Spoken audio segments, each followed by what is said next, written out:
Hello, my name is Melissa Cruse. I'm a North Carolina certified peer support specialist and certified alcohol and drug counselor, as well as the program coordinator for ICGH treatment centers. And this is my story, my journey through addiction and the system. Carl Sagan says, "You have to know the past to understand the present." So, in the next few slides, we're going to go over a little bit of my history and background before the addiction took over. So, this is me as a very little girl. I did not want to grow up to be a person who uses drugs. I had big dreams of becoming a fashion designer and living in New York City. I actually had a plan as an only child. I often envied those who had big families. So, my plan was to have so many children that I needed a school bus to drive and an apartment building to live in so that they all had their own rooms. I was relatively a good kid. Um, Dance lessons, Catholic school, piano. I did all the things the way I was supposed to do them, but all of that was covering up a lot of fear and shame that I already had as a young child. I was sexually abused by a neighbor at the ages of 6 to 8, and it left me feeling very helpless, very alone, and that it was all my fault. That was the main lesson that I took from that situation. That at that young age, that it was my fault. So that led me to many years of depression and hopelessness and anxiety. I was afraid of everything. Um, and then when I was 15, someone gave me something that allowed me to feel outside of myself for the first time in my life. And I felt free for the first time. I wasn't afraid anymore. And so I spent the next couple decades chasing that feeling.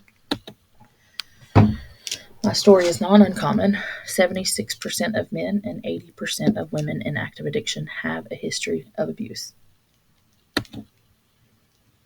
Then in the 90s, I was a teen mom way before it was trendy. I became pregnant at 16, had my first child at 17. I was determined to be a good mom, though. I was determined to not be another statistic and for my daughter to not wind up a statistic and to raise her myself in a healthy manner. And I did for a while, and then I couldn't anymore. The drugs and alcohol had been part of my life in a social aspect since that first time when I was 15, but it mainly stayed on the weekends. I held down jobs, I maintained homes, I even had a marriage at one point, which usually all ended in disaster because I would always go back to using. Even if it was just on the weekends, it had the same effects on my life as far as unmanageability and chaos. 9 out of 10 adults who meet the medical criteria for addiction started using before the age of 18. And I was definitely one of those, and I know many other that have had a similar life journey as myself that started before the age of 18. So I spent 22 years in active addiction. Um, it was a nightmare. I was constantly losing jobs, relationships, homes. I could not provide any type of stability for my daughter or my second son or my third or my fourth. During 3 of those pregnancies, I used. I was not able to stop um, until I would go to the doctor. I actually ended up on probation for about 6.5 years. I did a little bit of time in prison, a couple of times in jail, and I couldn't figure out why this kept happening to me. I couldn't relate it to the drug use, even if it was just occasional. It was still having negative impacts on my life. At one point, I was on probation, had a 2-year-old on my hip. I was in a domestic violence situation and kept testing positive for methamphetamine and was about 6 months pregnant. And I was in front of a judge for a probation violation. He looked at me and said, "You're the difference between that baby being the president or a janitor." And it just hit me in the chest that, oof, I've got to do something differently. I was court ordered to long term treatment that day where I could take my children, but I still put it off for another 9 months, convincing the authorities and myself that I didn't really have a problem. It wasn't anything I couldn't handle on my own. And then one night, It was about 3 in the morning.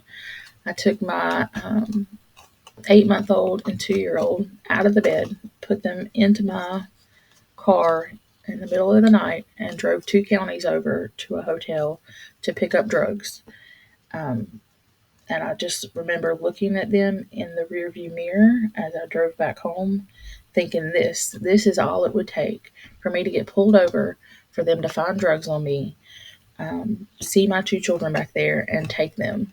And I don't know what would become of me then, but I know I would not be well. So I finally looked at the possibility of going to treatment with these 2 babies. I had lost custody of my older 2 children while I was deep in my addiction to my mother, and I couldn't bear the thought of losing another 2. The largest barrier to recovery is shame. I absolutely was consumed with shame and guilt when I was using. I felt like it was me against the world at all times. Me against probation, me against the judge, me against DSS. Everybody was after me, and none of it was my fault. I think at some point I just wanted somebody to ask me if I was okay, but I had spent so many years building up this lie that I was okay and that I wasn't on drugs that I don't know how I would have reacted had anyone asked me if I was all right. That may have been the straw that broke the camel's back. So I struggled as a mom in active addiction. These pictures show that. Funny how when I was taking the pictures or, looking at them back then, I didn't see what's so obvious to me now. The skin and bones, the sadness in my eyes, the dark circles, none of that popped out to me back then, but it's so obvious to me looking back now. In 2017, 120,734 children were the subject of maltreatment investigations. I am so grateful every day that my children weren't taken away and put into foster care, because I am very well aware that that could have been my story. So in June of 2019, I finally made the call and admitted my truth and asked for help. I went to Cascades treatment in Charlotte, North Carolina.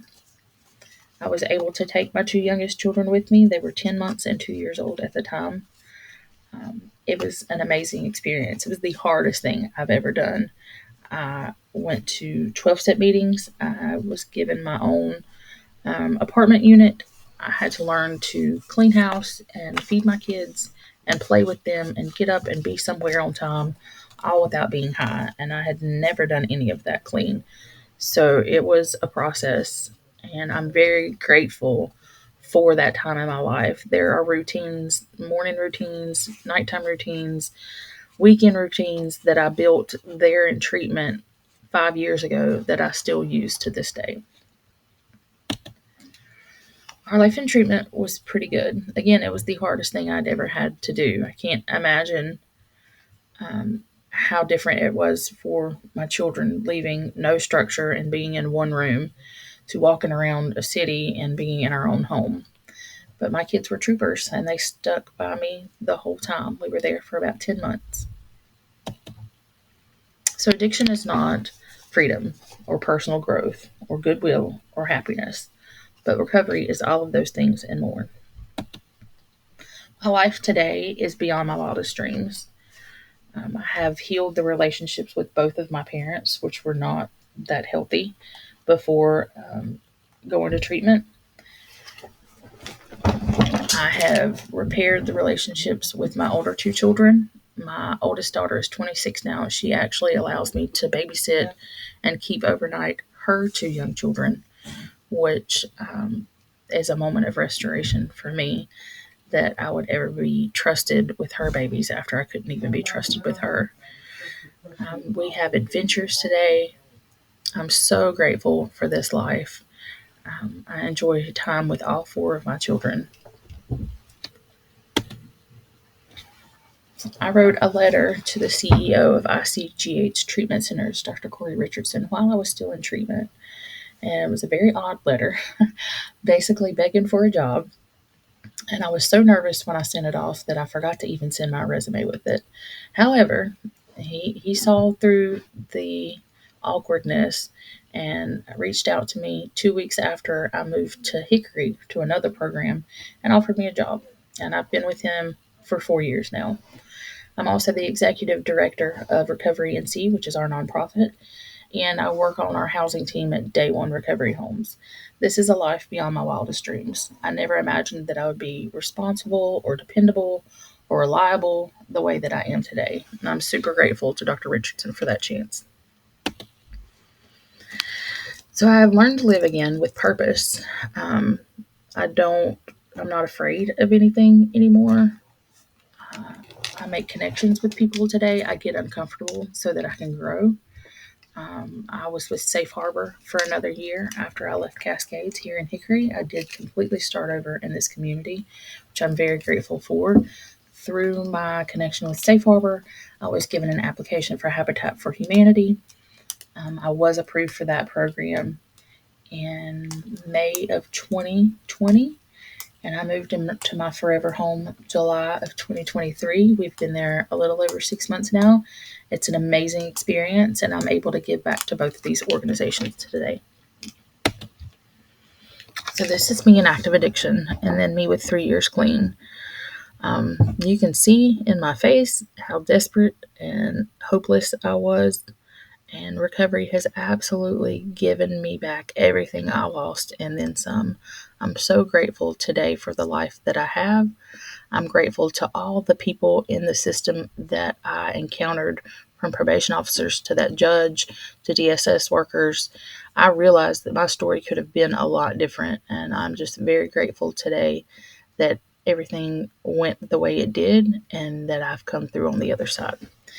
And I just want to point out that I'm just like the moms that you deal with as DSS workers, as CPS workers in foster care.